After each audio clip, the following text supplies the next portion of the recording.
Hey guys, Kevin here. Today I'll be giving you a step-by-step guide on how to retire early. Most of us, since young, we have been told that we should try our best to get into a good college, graduate, find a stable job, get married and live a good life. And most of us are doing that exactly. We work and work till we retire at age 65 in hopes that we are able to enjoy what little remains of our life. You see, the problem with me is that I think that this advice is no longer suitable for us.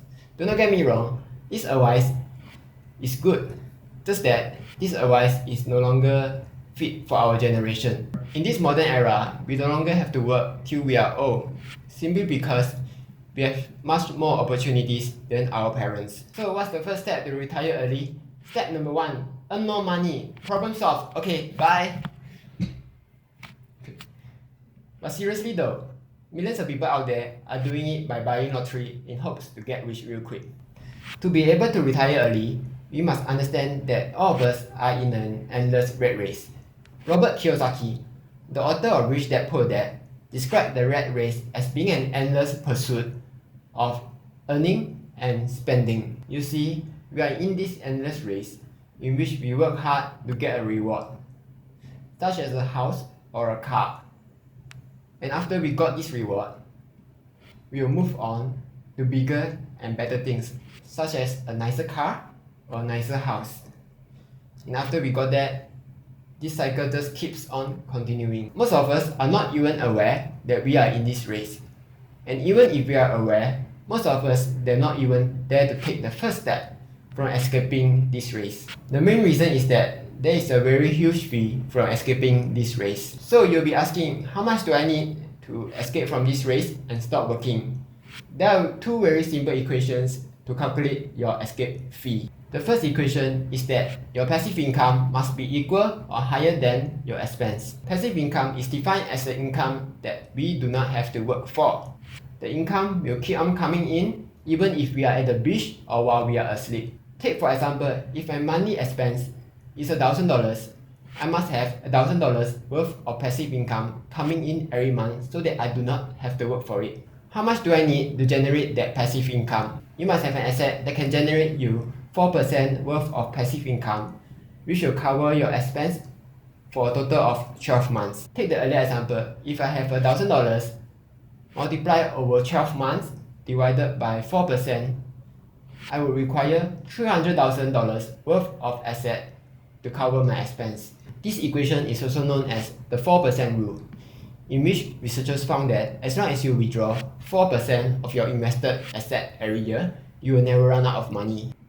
Given enough time, this amount can be accumulated by anyone, just as it is possible to walk from Wakanda to China. What do you mean by Wakanda doesn't exist? Smash that like button. So the first step of financial freedom is that you must be able to save your income as much as possible. There's an article by Mr. Money Mustache, which is titled The Shockingly Simple Math Behind Early Retirement. His article describes that there is a correlation between savings and the number of years that you have to work till you retire. Take for example, if you are spending 100% of your income, then you will never be able to retire.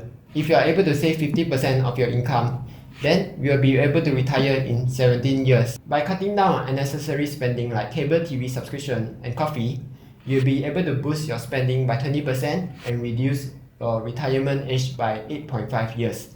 I'm a naturally very frugal person. Since young, it's been instilled in me to save whatever I can, don't waste money, and don't buy stuff to impress people who doesn't care. On the other hand, I've heard people saying, life is short, why save so much?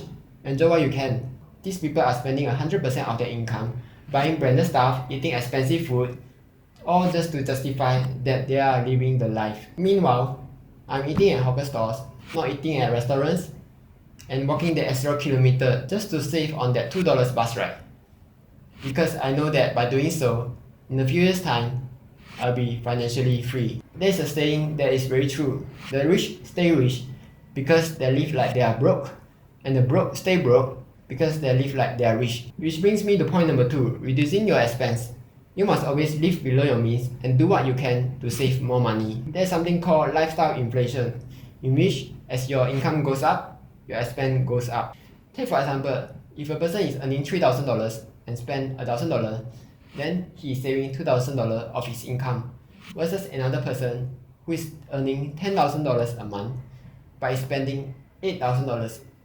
Then his saving rate is $2,000, same as the first person. A very famous example is Mike Tyson, who earned over $300 million during his career, but still managed to go bankrupt in 2003 because he had lifestyle inflation. Let's face it, if a person is unable to handle $100, even if you give him $1 million, he will still become poor. For most of us, our largest expense is food.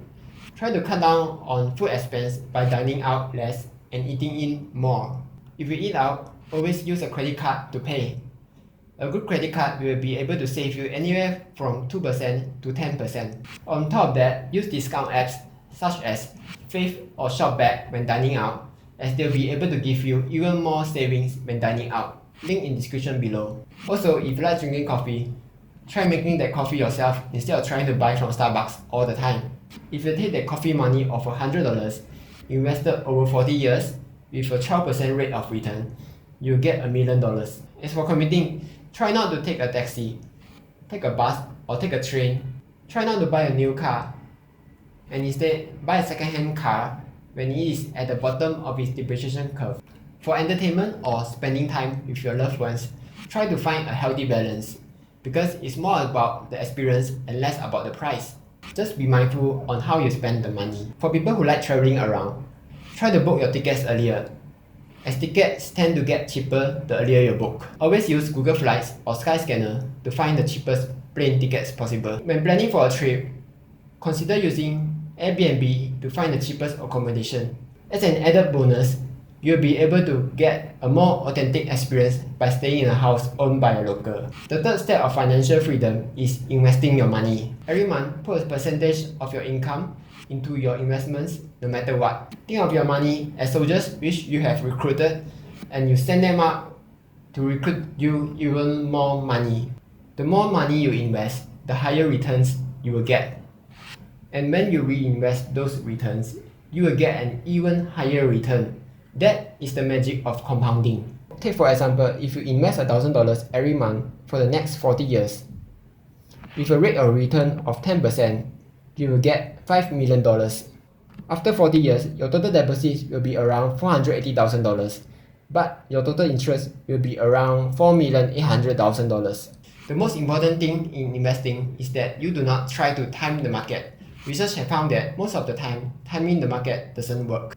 Invest in an index fund as it is much easier, cheaper, and gives you a return that is much higher in the long term. Investing is like a marathon. Do it consistently and eventually you will reach the goal. With that being said, you do not have to cut out your expense entirely. Identify what is important to you and cut out the rest which do not add value to your life. Take whatever you have saved, invest it, and eventually reach financial freedom.